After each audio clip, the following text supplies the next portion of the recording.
ओम नमः सिद्धेभ्यः।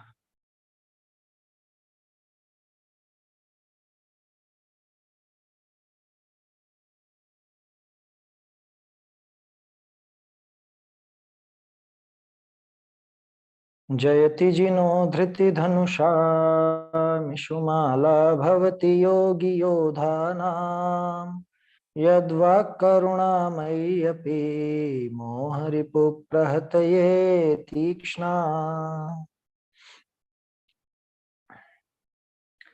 अनित्य पंचाशत ग्रंथ पर अपनी चर्चा है।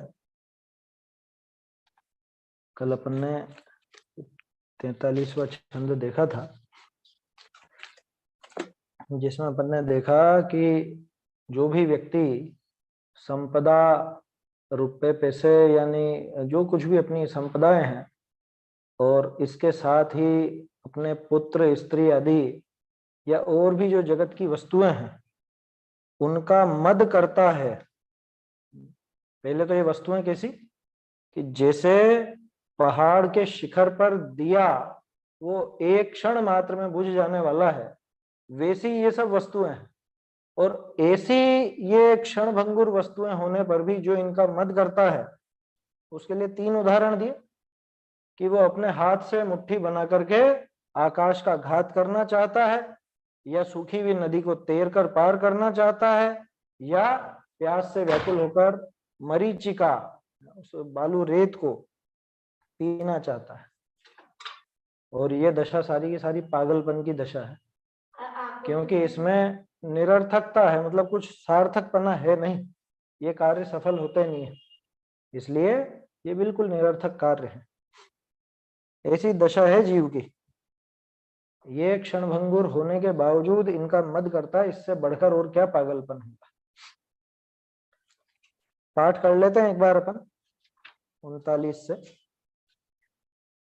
दुश्चेष्टा कृत कर्म शिल्पी रचितम दुस्संधि दुर्बंधनम सापाय स्थिति दोष धातु मलवत् सर्वत्र यन्नश्वरम् आधिव्याधि जरा मृति प्रभृतयो यच्चात्र चित्रं न तच्चित्रं स्थिरता बुधैरपि वपुष्यत्रापि यन्मृग्यते। दुश्चेष्टा कृत कर्म शिल्पिने दुस्संधि दुर्बंधन से व्यय उत्पाद सहित अरुणाना दोष कुधातु भरी, जिसमें आधि व्याधि अरुजरा मरण है। इस तन में तो अचरज क्या, किंतु सुबुध भी इसे मानते नित्य यही आश्चर्य महा। लब्धा श्रीरिह वांछिता वसुमती भुक्ता समुद्रावधि प्राप्तास्ते विषया मनोहरतरा स्वर्गे पिये दुर्लभा पश्चाच्चैनृतिरागमिष्यति तत तत्सर्वमे तद्विषा श्लिष्टं भोज्यमिवातिरम्यमपि धे मुक्ति परम मृग्यताम्। वांछित लक्ष्मी मिली और पृथ्वी भोगी सागर पर्यंत प्राप्त किए सब विषय मनोहर जो देवों को भी दुर्लभ। फिर भी पीछे खड़ी मृत्यु का कर विचार तो ये सब भोग विष मिश्रित भोजन सम लगते अतः मुक्ति ही आश्रय योग्य। युद्धे तावदलं रथे भतुर्गा वीराश्च द्रेप्ता भृशम् मंत्र शौर्यमसिश्च तावदतुला कार्यस्य संसाधका राज्ञोऽपि क्षुधितोऽपि निर्दयमना यावज्जिघत् सूर्यमा क्रुद्धो धावति नैव सन्मुखमितो यत्नो विधेयो बुधे। रण में हाथी घोड़े गर्वित योद्धा शौर्य तथा हथियार मंत्र रथादिक सभी तभी तक हो सकते हैं नृप के यार।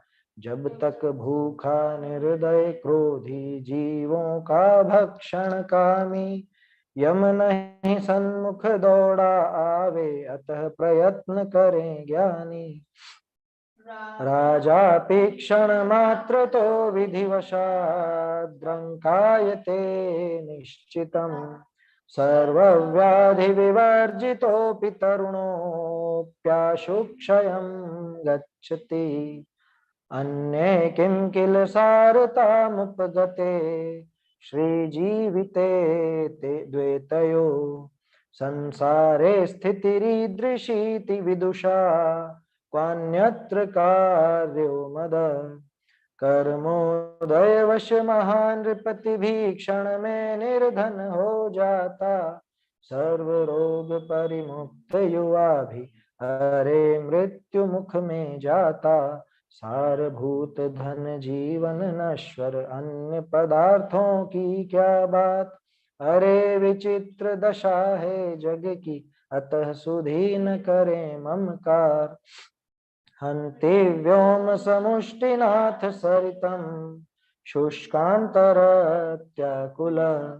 तृष्णार्तोऽथ मरीचिका पिबति च, प्राय प्रमत्तो भवन्।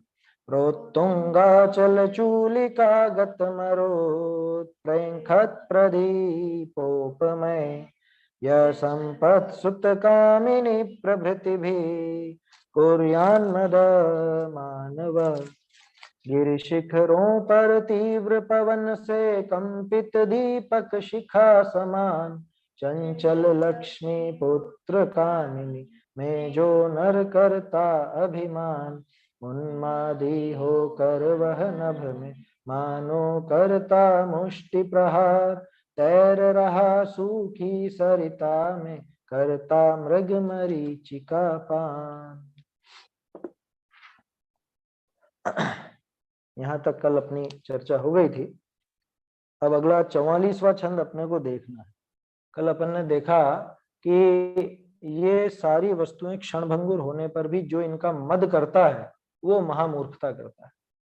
अब वो बात तो हो गई थोड़ी हल्की, हल्की माने कि मद करता है, यहां तक तो बात समझ में आती है, लेकिन उस मद के वशीभूत होकर और उन वस्तुओं का इच्छुक होकर, उन वस्तुओं का समझ लो इसको इतना ज्यादा लोभ रहता है कि उसके आगे ये अपने जो प्रियजन हैं उनको भी मारने से भी नहीं चूकता, उन वस्तुओं के पीछे हत्या तक कर देता, घात करता है। किन वस्तुओं के पीछे? कि जो क्षणभंगुर है, जो नष्ट होने वाली, जो टिकने वाली नहीं है, मार देता है, मर जाता है। टोडरमल जी ने कषायों का परिणमन बताया ना, जीव के कषायों का प्रभाव कैसा पड़ता है दूसरे तीसरे अधिकार में। तो हर कषाय के आखिर में आपने देखा होगा कि इस कषाय से पीड़ित होकर के अंत में अपने प्राण भी गंवा देता है। या तो किसी को मार देगा, और अगर तो भी काम सिद्ध नहीं हो तो खुद मर जाता है। हर एक कषाय में दिया, क्रोध में, मान में, माया में, लोभ में, हर एक में देखिएगा उसमें है सब। मतलब कषाय की ये अतिरेक है। ऐसे ही ये भी उन समझ लीजिए उनका जो लोभ है उन वस्तुओं का, उन वस्तुओं के लोभ में आकर के अथवा मद में आकर के दूसरे को खत्म कर देता है, ऐसा होता। देखो, चंचला लक्ष्मी के चक्कर में नहीं फंसने का उपदेश। ये जो लक्ष्मी है ये चंचला है, टिकने वाली नहीं है। आया समझ में? टिकती नहीं है, रहेगी कैसा ये? भाई सीधा सा है। इसका कॉन्ट्रैक्ट किसके साथ है? कि इसका कॉन्ट्रैक्ट तो साता के साथ है, साता वेदनी के साथ है, पुण्य के उदय के साथ है। जब तक वो पुण्य का उदय रहेगा तब तक ये रहेगी, तब तक ये सब वस्तुएं रहेंगी, तब तक ये सब संपदा रहेगी। और पुण्य का उदय गया तो ये भी जाएगी। देखो बहुत दिन हो गए, एक चर्चा करते हैं। ये पाप के उदय में सारी संपदा चली जाती, ठीक है, कि पुण्य का उदय समाप्त होने पर चली जाती है? क्या ठीक है? पुण्य का उदय समाप्त होने पर, पाप के उदय में नहीं जाती। पुण्य का उदय समाप्त तो पाप का उदय आ गया समाप्त। नहीं चमका। नहीं, ऐसा नहीं। पुण्य नहीं, का उदय समाप्त हुआ इसका मतलब पाप का उदय आ गया, ऐसा नहीं समझ सकते। कोई चीज चली गई, इसका मतलब ये हुआ ना कि पाप का उदय आ गया। पाप समाप्त तो हुआ है, पुण्य का उदय। हर चीज का पुण्य अलग अलग है, ये भी कह सकते हैं भैया। पैसा होने का पुण्य अलग है और पाप का उदय, कहीं शरीर में रोग आ गया वो चीज अलग हो गई। दोनों वो साथ दो में भी हो चीजें सकते मत हैं। मिलाओ। मैं तो सिर्फ एक एक किस्सा आपसे पूछ रहा हूँ कि भाई लक्ष्मी गई, रुपया पैसा गया, संपदा गई, पुण्य का उदय समाप्त होने पर या पाप का उदय आने पर, पुण्य किसमें का गई? उदय समाप्त होने पर कोई चीज अपने पास से फिनिश हो जाती है ना? अच्छा है, ये पहले भी अपन ने की है चर्चा, बहुत समय हो गया था, मैंने सोचा कर ही लें। एक बार हो चुकी है। हाँ, एक बार नहीं, 2-3 बार हुई है पहले भी। देखना, इसको समझना, इसके पीछे तर्क क्या है कि जितने भी अपने तीर्थंकर हुए सब वो संपदाओं को छोड़ करके हुए, वो राज्य छोड़ करके गए। तो ये बताओ, उनके पाप का उदय आ गया था तो वो छूटी, कि उस जाति के पुण्य का उदय समाप्त हो गया। आदिनाथ जी मतलब मुनिराज आदिनाथ, वो आहार के लिए निकले, ठीक है ना, 6 माह तक तो उपवास रखा, उसके बाद आहार के लिए निकलने लगे। अब लोग बाग उनके सामने वो सोच रहे कि क्यों आ रहे हैं, बार बार क्यों आ रहे हैं, लोगों को पता नहीं था पहले, है ना। 7 महीने 9 दिन तक लोगों को पता नहीं चला। तो क्या करते, कोई तो उनको कपड़े दिखाते कि शायद कपड़े चाहिए, शायद सोने के आभूषण चाहिए, शायद इनको रुपए पैसे चाहिए, और किसी ने तो कि कन्याओं को आगे कर दिया कि शायद शादी करना चाहते हैं। उस जाति का पुण्य था, वो भी अपन सिर्फ समझ रहे हैं, वास्तव में तो नहीं था क्योंकि वो सब चीजें आती, लेकिन रोटी का पुण्य नहीं था, आहार का पुण्य नहीं था। बात समझ में आ रही है? तो ऐसे ही वो जो रुपए पैसे संपदा आदि की प्राप्ति होती है वो किसके उदय में हुई कि पुण्य के उदय में? तो किसके उदय में समाप्त हो जाएगी कि उदय में समाप्त नहीं होगी, उदय समाप्त होने पर समाप्त होगी। बात समझ में आ रही है? आई किसके साथ थी कि पुण्य के उदय में आई थी, तो जाएगी किसके साथ कि उदय के साथ चली जाएगी। माने उदय समाप्त हो जाएगा, उदय जाएगा, उदय खत्म होगा पुण्य का, तो ये भी चली जाएगी, ना कि पाप के उदय में जाएगी। अब होता क्या है, हम इसको क्यों कह देते हैं कि पाप के उदय में सब खत्म हो गया, ऐसा हो गया वैसा हो गया, कि ज्यादातर ऐसा अपने को देखने में आता है कि इधर तो उस जाति के पुण्य का उदय समाप्त हुआ और दूसरी जाति के पाप का उदय भी चालू हो गया, है ना। जैसे रुपए पैसे समाप्त हुए वो पुण्य का उदय समाप्त होने पर, और जिन जिन से उधार ले रखा था वो तकाजा करने लगे, परेशान करने लगे, वो पाप के उदय में। तो अपन दोनों को जोड़ करके क्या कह देते हैं कि पाप के उदय में सब लुट गया, पाप के उदय में सब समाप्त हो गया। जबकि वास्तव में यह है कि उदय उदय उदय का मतलब मिलेगा। समझ में आ रही है ना बात? उदय का अर्थ मिलेगा, ये समझना। पुण्य का उदय है तो अनुकूलता मिलेगी, पाप का उदय है तो प्रतिकूलता मिलेगी, और उदय समाप्त हो जाएगा तो वो वस्तु भी समाप्त हो जाएगी। पुण्य का उदय समाप्त हुआ तो अनुकूलता समाप्त, पाप का उदय समाप्त हुआ तो प्रतिकूलता समाप्त। समझ में आ रही है बात? अब अपन सोचते हैं कि पाप का उदय समाप्त हुआ तो उसको तो पुण्य का उदय कह दो ना, कि जरूरी नहीं है। देखो, कोई व्यक्ति जैसे मान लो, अभी अपन ताजा उदाहरण लेते हैं संजीव जी भाई साहब का, है ना। वो ट्यूमर हुआ, वो किसके उदय में हुआ? पाप के उदय में हुआ, ठीक है ना। तो अब वो पाप का उदय समाप्त हुआ, वो किसके साथ समाप्त हुआ? वो आयु के साथ समाप्त हुआ, दोनों साथ साथ समाप्त हुआ। तो उधर वो ट्यूमर भी समाप्त हो गया, आयु समाप्त हुई तो वो इधर देह छोड़ करके दूसरे स्थान पर गए, वहां पुण्य का उदय दूसरा चालू है। समझ में आ रही है बात? वहां जो भी उनको अच्छी गति हुई, उस अच्छी गति में वो पुण्य का उदय चालू है। तो ये दो अलग अलग काम हुए, अलग हो गया ना। यहाँ पे तो पाप का उदय समाप्त हुआ तो वस्तु गई, यहाँ पुण्य का उदय क्या आया कि यहाँ तो पुण्य का उदय कुछ भी नहीं आया। तो पुण्य के उदय से ट्यूमर समाप्त हुआ कि नहीं? पाप का उदय समाप्त होने से ट्यूमर समाप्त हुआ। क्यों? कि वो पाप का उदय भी उस आयु के उदय के साथ समाप्त। तो यहाँ पुण्य का उदय नहीं दिख रहा है, लेकिन पाप का उदय समाप्त हुआ ये जरूर दिख रहा है, क्योंकि दूसरी जाति के पुण्य का उदय वहां पे चालू हुआ। तो अब अपन वो दूसरी अनुकूलता को देख करके दो चीजों को जोड़ देते हैं। अपन ये कहने लग जाते हैं कि पाप का उदय गया माने पुण्य का उदय आया, ऐसा जरूरी नहीं है। एक और उदाहरण, इसको समझने के लिए। मुनिराज को बाघिन खा रही थी सुकौशल स्वामी को, किसके उदय में? आपके उदय में, है ना। और वो बाघिन ने खाना समाप्त कर दिया, किसके उदय में?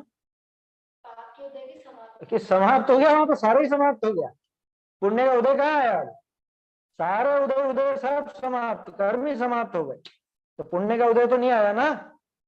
बात समझ में आ रही है? वो कब समाप्त हुआ उपसर्ग? पांडवों का उपसर्ग कब समाप्त हुआ? कि पाप का उदय समाप्त होने पर वो उपसर्ग भी समाप्त हुआ। तो क्या कोई पुण्य का उदय आया क्या कि नहीं आया? क्यों नहीं आया? कि पाप पुण्य सब नष्ट कर दिए होंगे, मोक्ष ही हो गया वहां।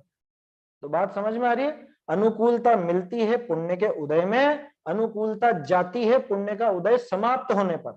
प्रतिकूलता मिलती है पाप के उदय में, प्रतिकूलता जाती है पाप का उदय समाप्त होने पर। अब ये अलग बात है कि अधिकांश अपने को ऐसा देखने में आता है कि इधर पुण्य का उदय समाप्त होता है तो कोई पाप का उदय साथ में आ जाता है, या इधर पाप का उदय समाप्त होता है तो कोई पुण्य का उदय सामने आ जाता है। ये अलग चीज है, और अपन उन दोनों को एक समझ लेते हैं। पुण्य का उदय जैसे समाप्त फिर हुआ, ये वेदनीकरण का उदय क्या होता है? वही तो है, ये साता और असता की तो बात कर रहे हैं अपन। अकेला वेदनी नहीं, उसमें सब ले लेना। नहीं, आपने पाप पुण्य बोला ना, मतलब बीमारी पाप पुण्य के हिसाब से, तो भाई वेदनीकरण भी पाप पुण्य में ही शामिल होगा। हाँ, पाप पुण्य सब पे लागू होगा, वेदनी पे भी, नाम पे भी, आयु पे भी, गोत्र पे भी, सब पे। जैसे पुण्य का उदय समाप्त इसलिए हुआ, मैंने वेदनी का अकेला नाम नहीं लिया, क्योंकि शरीर की बनावट या शरीर का जैसा जो है ना, उसमें नाम कर्म का उदय भी काम करता है। जितने भी पुण्य प्रकृतियां नाम कर्म की है, जितनी भी वो वेदनी की है, जितनी भी आयु या गोत्र की है, वो सब लगा लेना परिवार को। जैसे पुण्य का उदय समाप्त हुआ और जीव यदि आकुल व्याकुल हो तो पाप का उदय कहलाएगा, तब तो कहलाएगा। देखो, वो चारित्र मोहनी का काम है। आकुल व्याकुल होना ये उस पाप का उदय, माने वो जो अघातीय कर्म उनका काम नहीं है, ये चारित्र मोहनी का काम है। वो तो हमेशा ही है ना, वो पाप प्रकृतियां ही है, तो उसको तो आप पाप का उदय कह सकते हो, कभी भी हो। अनुकूलता होने पर भी जो आकुलता चल रही है वो तो उस चारित्र मोहनी रूप पाप प्रकृति का ही उदय है ना। हम कहते हैं कि पुण्य और पाप निरंतर चलता रहता है, एक समय पुण्य का उदय फिर पाप का उदय। ऐसा नहीं कि पुण्य का उदय चल रहा है तो लगातार पुण्य का उदय चलता रहे। अरे पाप एक समय इसका और एक समय उसका नहीं, उसी समय में दोनों का उदय चलता रहता है, एक ही समय में दोनों का चलता रहता है। और एक बात ये क्लियर नहीं हो पाती इतनी बार सुनने के बाद भी कि पुण्य का उदय होता है तो जरूरी है क्या व्यक्ति सुख का अनुभव करे या सातामय रहे? नहीं है ना जरूरी। पुण्य का तो उदय फिर सिर्फ अनुकूलता दिलाएगा, आकुलता मिटाएगा ऐसा नहीं। पुण्य का उदय माने जो अपन अनुकूलता बाहर में जिससे मिलती है वो सिर्फ अनुकूलता मिलेगी, उससे आकुलता मिट जाएगी ऐसा बिल्कुल भी नहीं। और एक ये भी समझा दीजिए आप कि पापानुबंधी पुण्य और पुण्यानुबंधी मतलब पुण्य, ये इसका थोड़ा सा विश्लेषण। ये चीज तो अपन बाद में देख लेंगे, है ना, संडे वंडे को देख लेंगे, अपना विषय छूटेगा फिर नहीं। अच्छा, अभी तो चलते में अपन ने बात कर ली। हाँ। दाता का उदय वही होगा वास्तव में है। दाता का उदय होगा तो सुख महसूस करेगा, भले ही पुण्य का उदय हो। नहीं नहीं नहीं नहीं नहीं नहीं, गलत। साता का उदय होगा तो सुख महसूस करेगा, इसकी कोई गारंटी नहीं। साता का उदय तो बहुत है, लेकिन यहाँ तो माथे पे टेंशन बहुत है। साता का उदय ऐसा है कि सारे नौकर लगे हुए हैं, कुछ भी कह दो और सब तैयार हाजिर हैं सारे के सारे हैं, लेकिन शारीरिक स्वास्थ्य भी बराबर है, रुपए पैसे भी बहुत हैं, लेकिन दिमाग में टेंशन।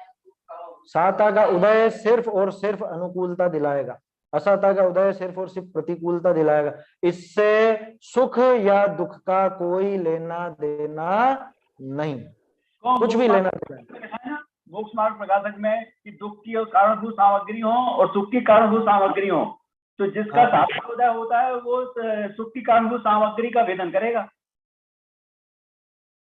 देखो वहां पे जो कारणभूत सामग्री लिखा वो निमित्ताधीन कथन है। सुख की कारणभूत सामग्री सामान्य लोग इसी तरह से बोलते हैं, ये सब सुख है साहब हमारे यहाँ, तो सुख सुविधाएं बोलते हो कि नहीं आप? कि हमारे तो सब सुख सुविधाएं हैं, मकान है, गाड़ी है, बंगला है, सब चीजें हैं, नौकर चाकर है, तो सुख सुविधाएं बोलते तो है इनको, कहने का है, वास्तव में असली सुख नहीं है ना। सुख तो समता भाव से ही वास्तव में आता है। वहीं पे आकुलता और अनाकुलता निराकुलता भी तो समझाइए टोडरमल जी ने।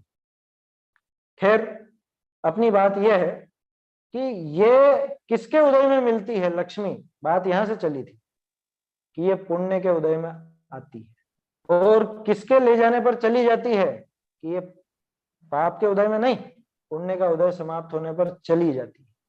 समझ में आ रही है बात? अब इसमें अलग किस्से भी जुड़ जाते हैं, कुछ के पाप का भी उदय आ जाता है, तो अपन उन सबको मिला करके देखने लगते हैं। असल में यहाँ जो कह रहे हैं चंचला लक्ष्मी के चक्कर में नहीं फंसना, तो क्यों नहीं फंसना? इसलिए नहीं फंसना कि ये ऐसा दिखाएगी कि ये तुम्हारी है, लेकिन ये वास्तव में तुम्हारी नहीं, ये तुमको छोड़ जाएगी। ये तो उसके जैसी बताइए। यहाँ पे वो जो शिकारी की हिरणी है वैसी बताइए।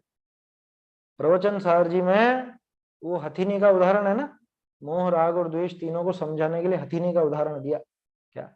माया की हथिनी, नकली हथिनी। नकली का मतलब वो ट्रेंड रहती है, वो क्या, वो उस झुंड में जाकर के उस हाथी का कबाड़ा कर देती है। मोह राग और द्वेष तीनों का उदाहरण उस हथिनी से दिया है।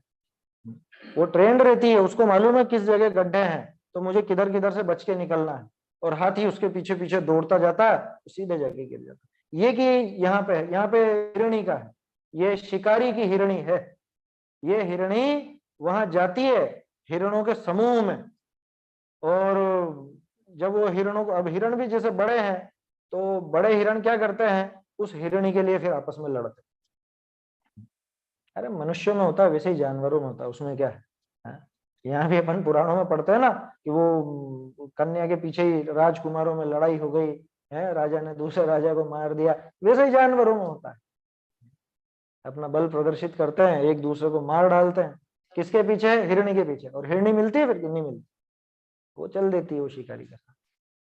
ऐसा ही उदाहरण है। तो ये जो लक्ष्मी है, ये लक्ष्मी भी उस हिरणी के समान है, जो परिवार को ही परिवार का दुश्मन बना देती है। आया समझ में?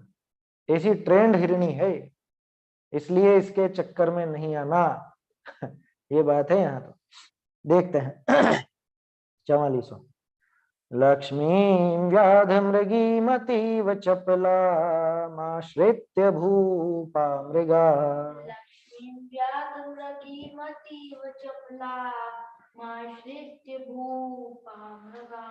पुत्रादीन परान् मृगान् अतिरुषा निघ्नन्ति शीर्षं किल।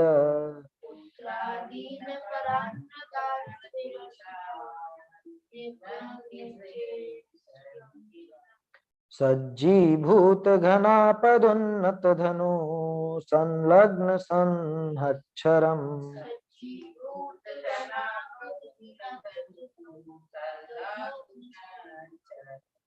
नोपश्यन्ति समीपमागतमपि क्रुद्धं यमं लुब्धकम्।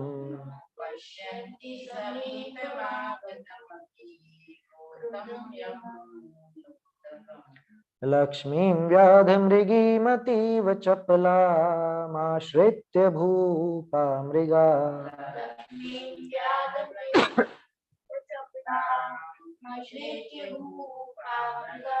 पुत्रादीन परान् मृगान् अतिरुषा निघ्नन्ति शीर्षं किल।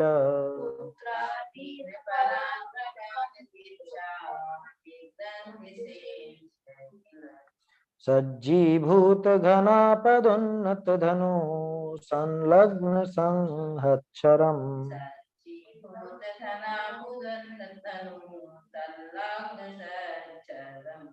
नोपश्यन्ति समीपमागतमपि क्रुद्धं यमं लुब्धकम्।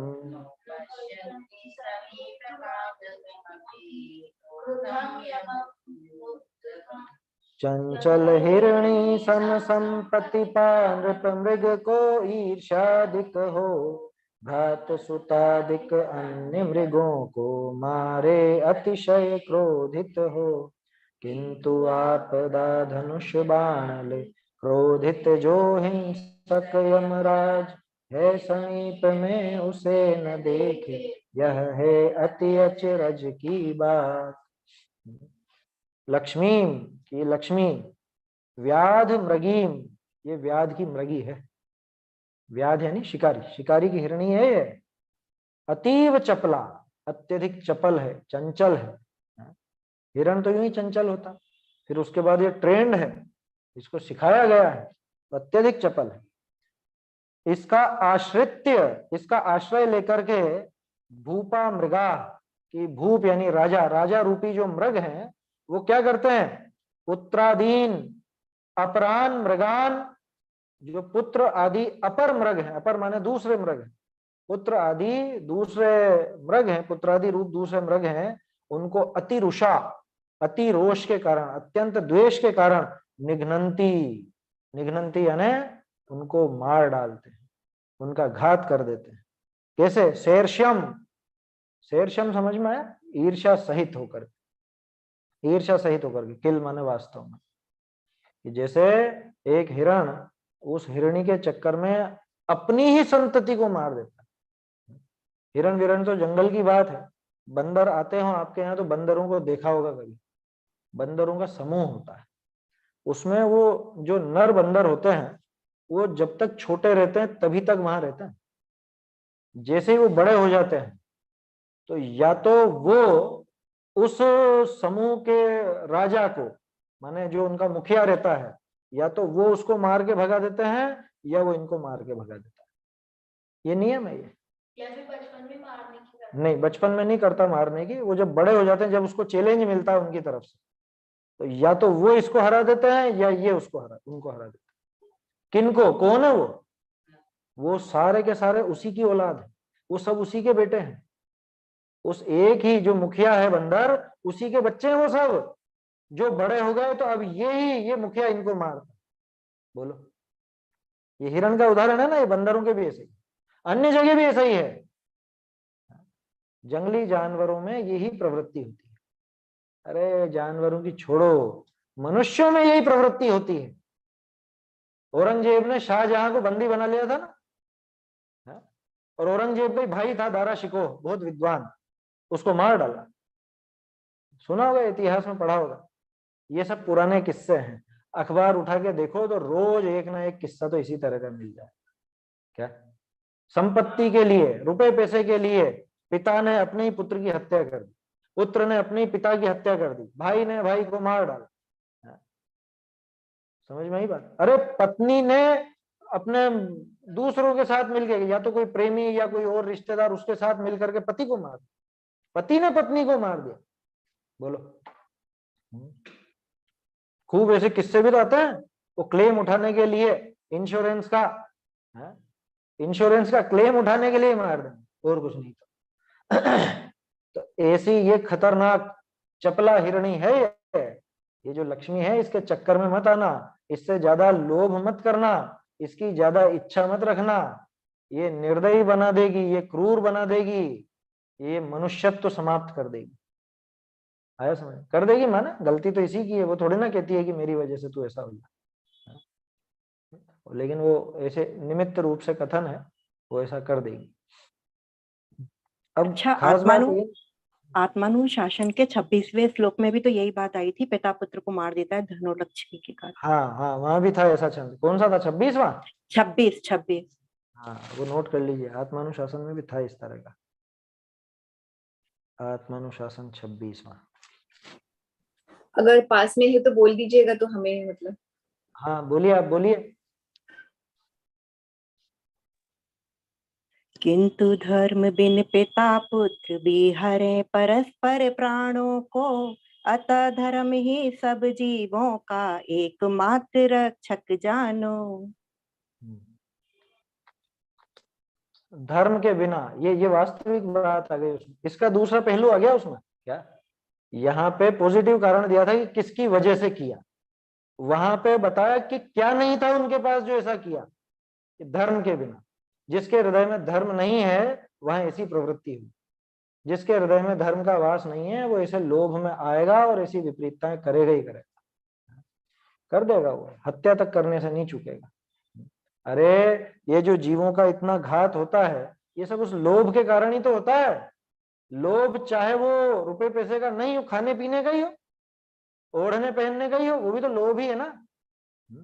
इतने जीवों का घात किसकी वजह से किया जाता है कि नहीं हमको तो ये स्वाद चाहिए ही चाहिए, होंगे तो होंगे जीव इसमें बहुत, हमको तो ऐसा पहनना चाहिए ही चाहिए, चाहे इसके पीछे रेशम के लाखों कीड़े मरे, चाहे इसके पीछे कोई जानवर मर जाए। आए समझ में? वो सब लोभ के कारण ही तो इतना निर्दय हो जाता है। लोभ उस दया को समाप्त कर देता है, सारी कषाएं दया को समाप्त करती है।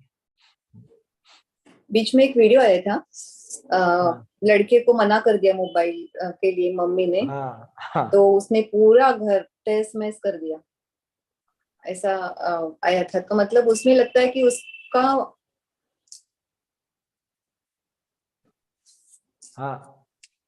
लोभ तो था ही, लेकिन मुझे मना कर दिया, वो भी एक मान कषाय भी नहीं कर दिया। वो कहाँ का यूपी का किस्सा था, उसने अपने पिता की बंदूक लेकर के और वो माँ को मार डाला, और 2-3 दिन तक वो बंद रखा। वो पिछले साल ही किस्सा आया था, वो यूपी का किस्सा था।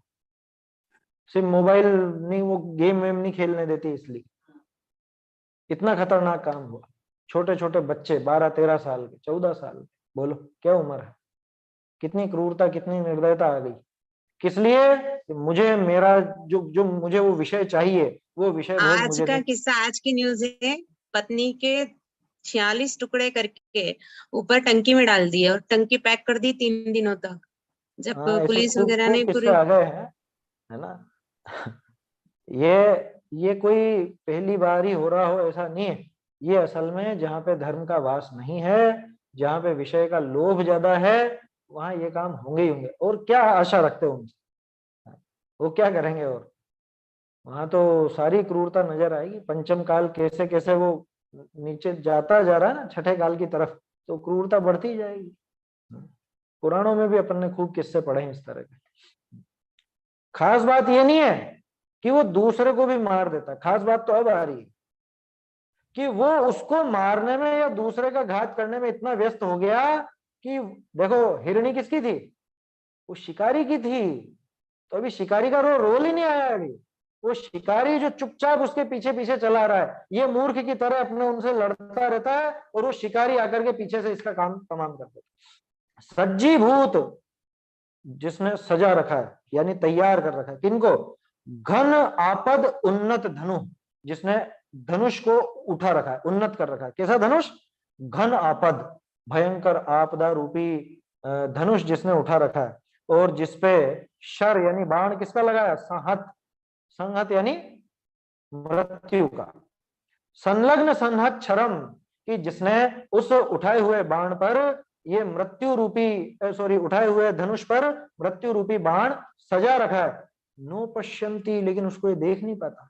कहां पे? समीपम आगतम अपि, समीपम आगतम अपि, समीप आए हुए उस मृत्यु को भी ये देख नहीं पाता।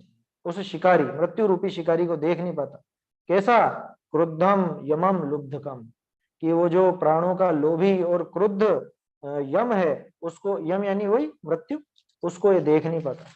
अभी थोड़े दिन पहले तो वो निकला था ना, वो मछलियां, स्वसुख पयसी दिव्यन मृत्यु केवर्त हस्त, उनको भी नजर नहीं आता वो जाल।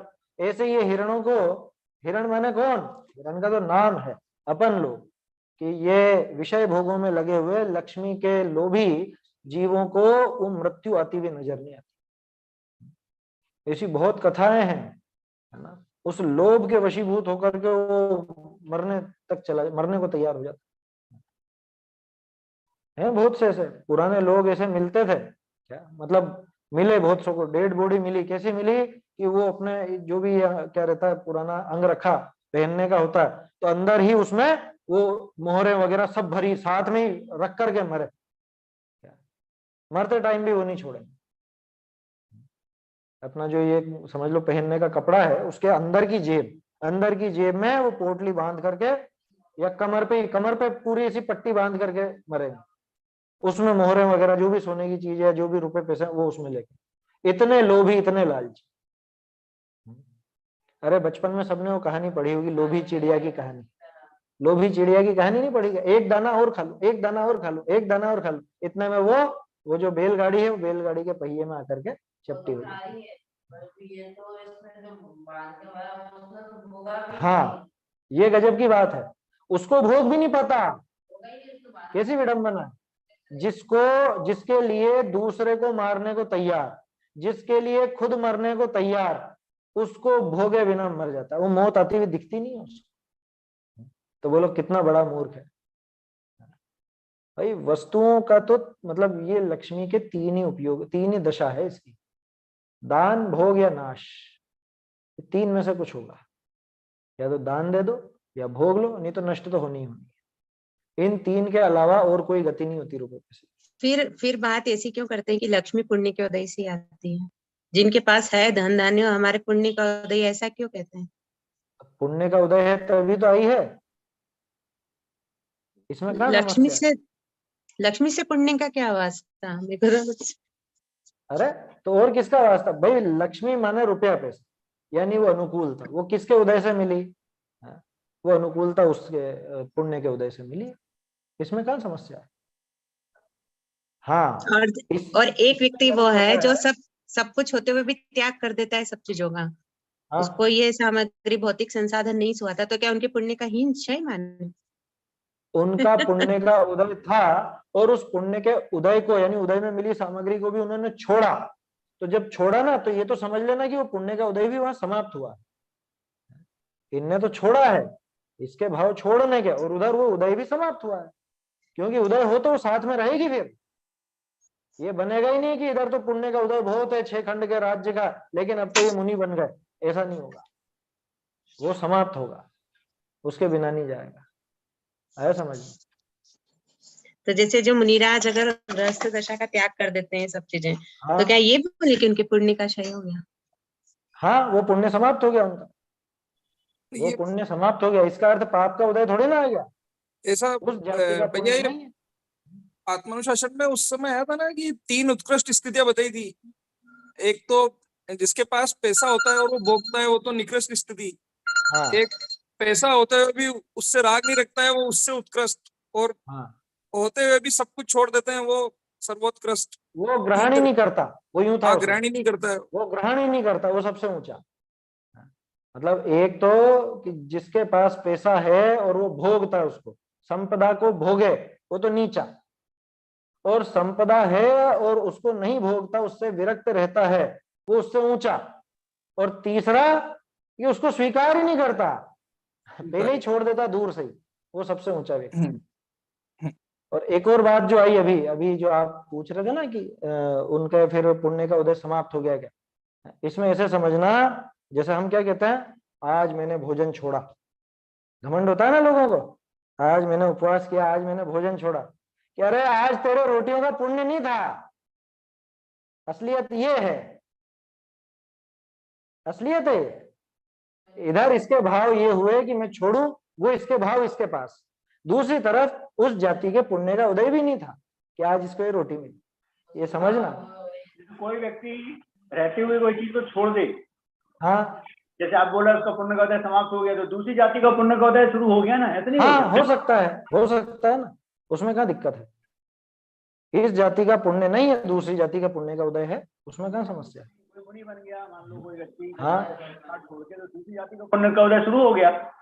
शुरू हो गया ऐसा पक्का नहीं, लेकिन हो सकता है। दूसरी जाति के पुण्य का उदय उनके आ सकता है और एक जाति का पुण्य का उदय समाप्त हो गया। आदिनाथ जी के वो भोजन का नहीं था, बाकी चीजों के तो सामने आ रही थी सब वस्तु। धन सामग्री का पुण्य का उदय थोड़ी बहुत सारी है, कई लोग बगैर धन के भी बहुत सुखी रहते हैं।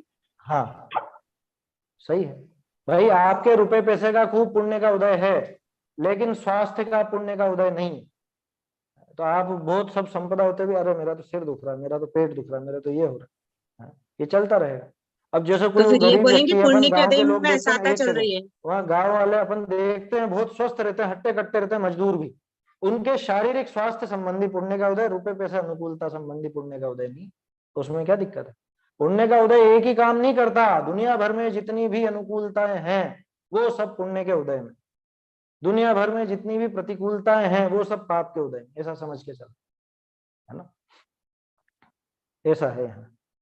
तो खास बात तो क्या आई कि जो यम है वो लोभी है और वो इसको मार डालेगा, लेकिन ये इतना मूर्ख है कि उस चंचल लक्ष्मी के पीछे ये दूसरों के घात में मगन रहता है, न खुद भोगता है न दूसरों को भोगने देना चाहता है, और बिना भोग किए ये कब आके इसको यम आन अचानक दाबेगा इसको ये पता नहीं चलता।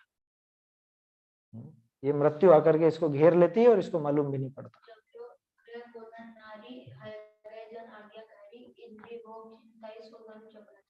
चलिए इसका अपन अर्थ पढ़ते हैं यहाँ से। आज तो मेरा टर्न है। पढ़िएगा।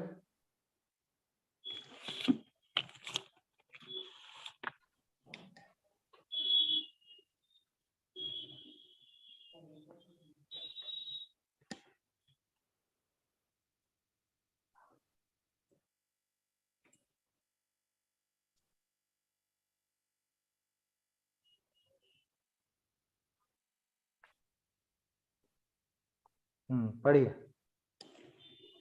इस संसार के विषय ए राजा रूप मृग हैं, ते या अत्यंत चंचल लक्ष्मी, सो ही शिकारी की मृगी जो है, ताही आश्रय करी के और पुत्रादिक जे अन्य मृग हैं, तिनको ईर्षा करी के अति रोष ते मारे है। और मारवे को समीप आया भी जो प्राणी का लोभी क्रोधी जमराज रूप शिकारी ताकू नाही देखे हैं।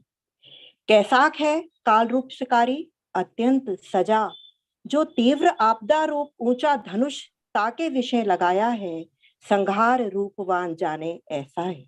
भावार्थ, जैसे शिकारी एक मृगी को पाली राखी, सो पीछे वन में जाए, उस आपके मृगी को छोड़े, सो मारने के वास्ते अन्य मृगनी को लगाए ले आवे, सो वह विषय का लोभी जो हिरण है, ते उस शिकारी की मृगी के वास्ते ईर्षा करी के रोष ते अन्य मृगनी को परस्पर मारने लगी जाए। वह तो कहे मैं भोगूं, वह कहे इस मृगी को मैं भोगूं।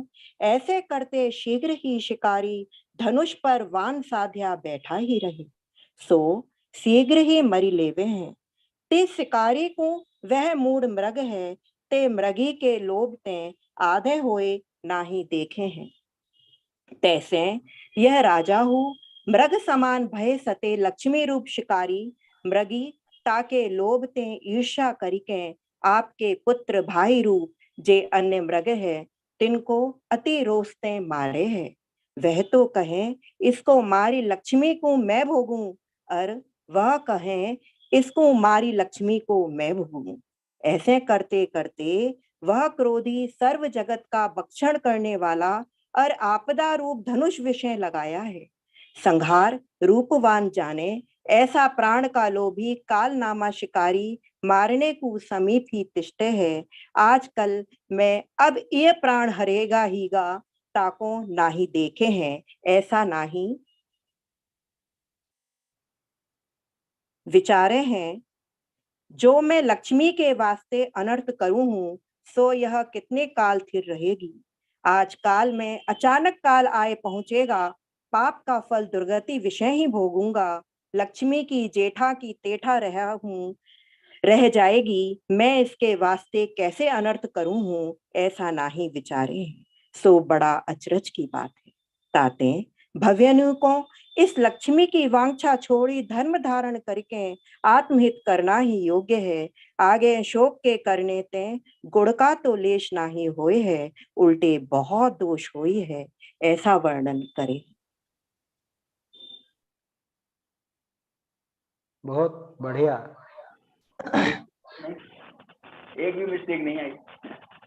एक जगह थोड़ा सा है वो आधा है, आंधा आंधा है ना, नीचे आंधा था, बाकी बहुत अच्छे से पढ़ा आपने। तो 2.5 साल भी तो होने को आ गए, 3 साल होने को आ गए।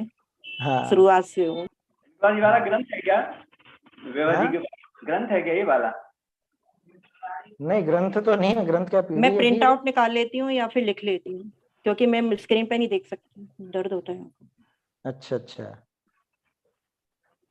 चलिए बढ़िया है, लेकिन काफी अच्छे से पढ़ा। ये अपने को सीखना चाहिए, सबको प्रेरणा लेनी चाहिए इस तरह से। ये पढ़ाने का उद्देश्य यही है कि ढूंढारी से पढ़ना सीख जाएंगे हस्तलिखित ग्रंथों को, तो कभी भी समस्या नहीं रहेगी।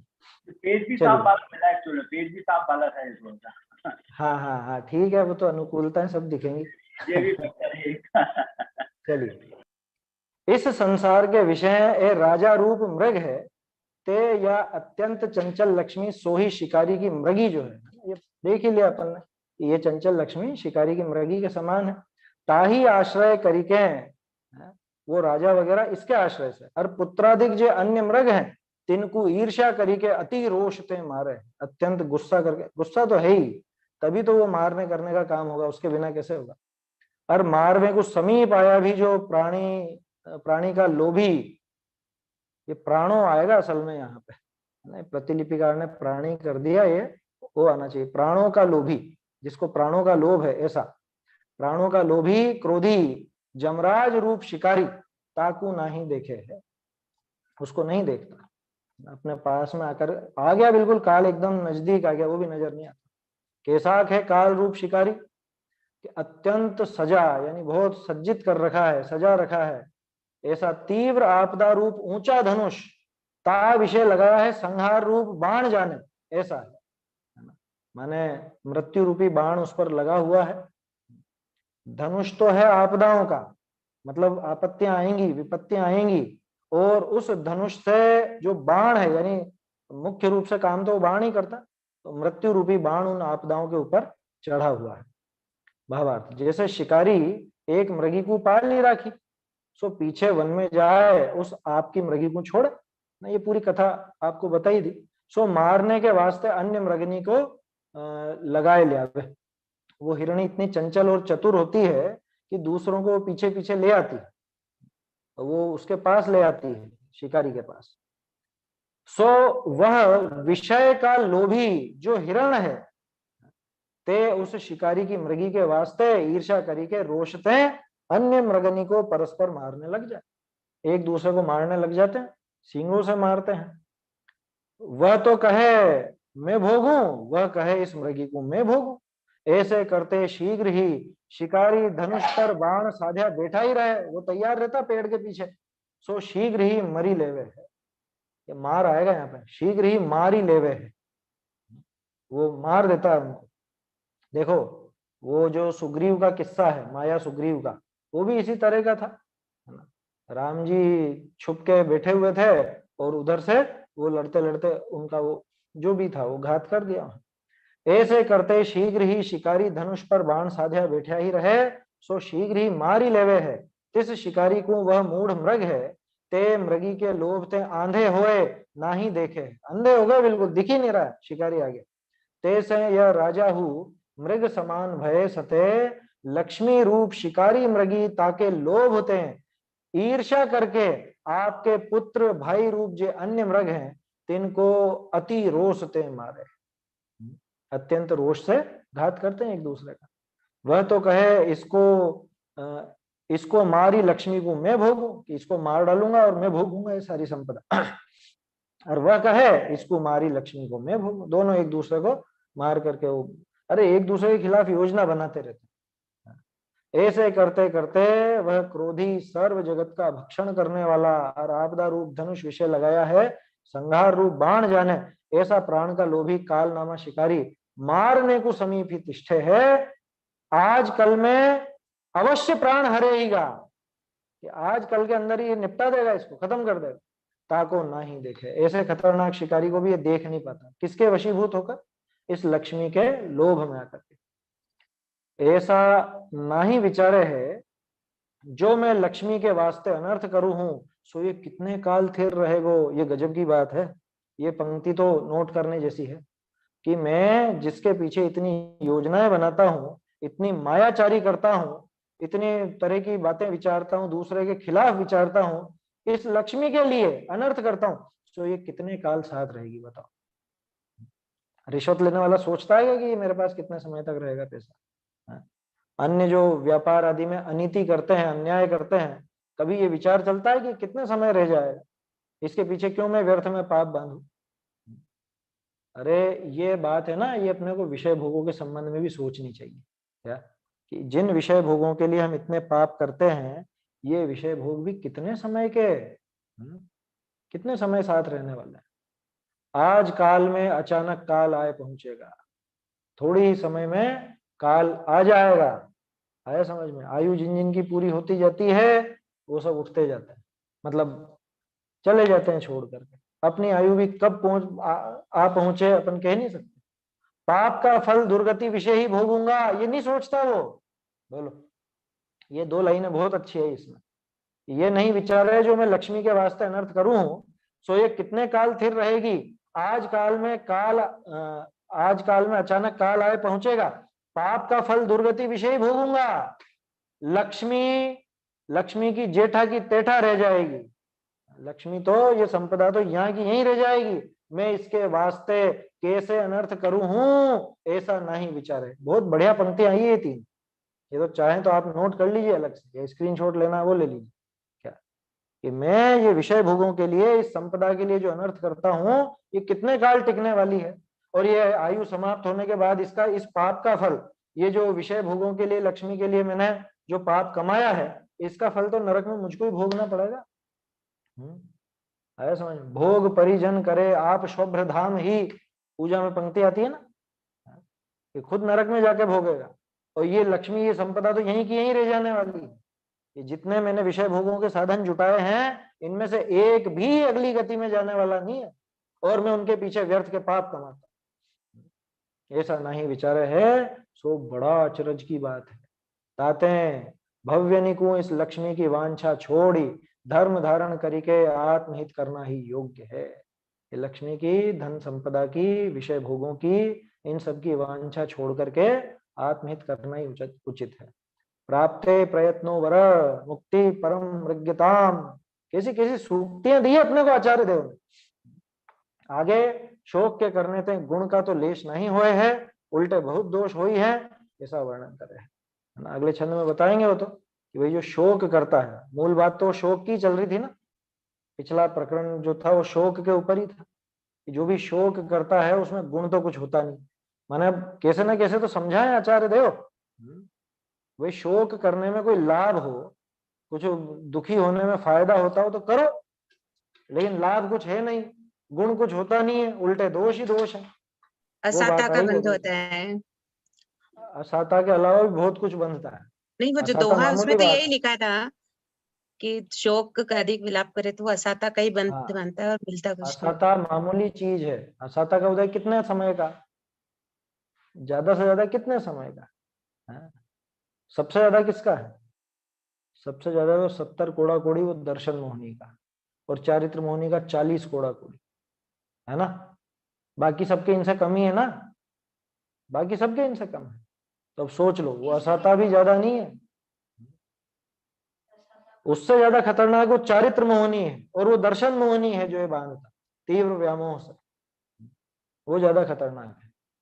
असाता का उदय मुक्ति जाने से नहीं रोकेगा, दर्शन मोहनी और चारित्र मोहनी का उदय मुक्ति नहीं जाने देगा, ये समझना। इसलिए साता और असाता के उदय की तरफ मत देखो, कि पुण्य के उदय की चाह मत रखो, और पाप के उदय को टालने का प्रयास मत करो। वो तो जो है सो है, आएगा वो तो। खास बात यह है कि मैं उनसे छूट करके अपने आत्म स्वरूप को कैसे पकड़ूं, उसका विचार करना चाहिए, काम वही आने वाला है, ऐसी बात है। चलिए समय हो गया है अपना, ये छंद बोल लेते हैं।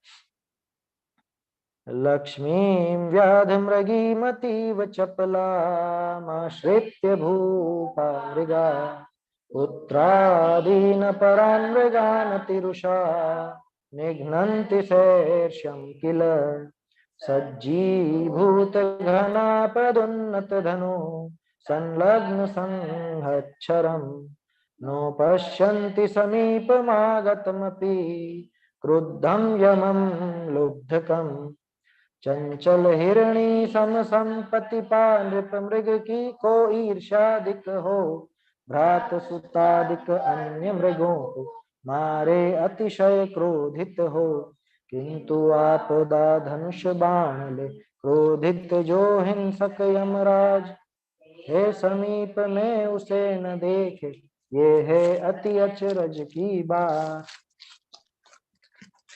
चैतन्य का स्मरण प्रतिक्षण ही करो रे, भव के अनंत दुख को क्षण में हरो रे, अक्षय अनंत निज सौख्य निधान पाओ, गाओ अरे नित इसी के गीत गाओ, निज निधि निज में बताई यह अनंत उपकार है, इसके लिए जिन वाणी माँ को वंदना शत बार है, वंदना शत बार है।